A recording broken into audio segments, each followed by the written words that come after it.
Nandito po tayo ngayon para kuhanan po natin ng statement si nanay. Batay po sa naranasan niya sa paggamit ng Ion Spec.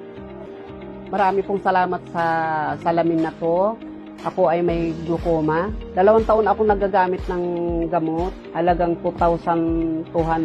Ito ang una kong nagamit. Tapos itong pangalawa, 1,000. Tapos 1,002 to 3,500. Ay, 350.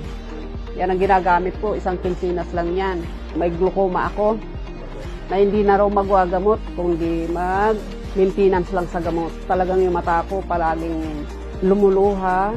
Saka masakit ang ulo ko palagi. Tapos, ang laki ng eyebag ko. Parang punong-puno. Ang bigat ng mata ko talaga. Parang punong-puno ng tubig. Mabigat. Tapos, masakit lagi ang ulo ko. Ayun, nung nagpatingin ako, medyo nabawasan naman. Dahil nawala yung sakit ng ulo ko.